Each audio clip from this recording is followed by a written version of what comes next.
Hello everyone, welcome back to Uttam's Academy. So మరి question చూసుకుంటే Ellora cave is situated in which state? మనకి ఎల్లోరా గుహలు అనేవి ఏ రాష్ట్రంలో ఉన్నాయి అని అడుగుతున్నారండి.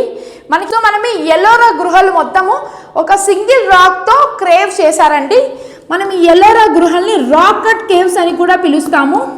సో మనము రాక్ కట్ కేవ్స్ అని కూడా ఈ ఎల్లోరా గుహల్ని పిలుస్తామండి.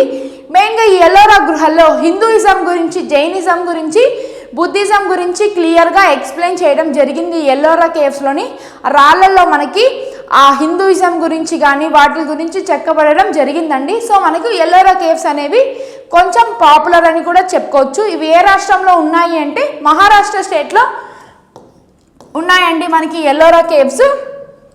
సో ఏ రిలీజియన్స్ గురించి ఉంటుంది అంటే మనకు హిందూయిజం,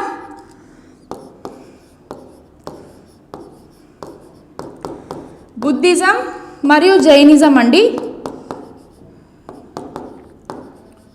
సో మనకి ఈ మూడు రిలీజియన్స్ గురించి మనకి ఎల్లోరా కేవ్స్లో చాలా క్లియర్గా చెప్పబడి ఉంది.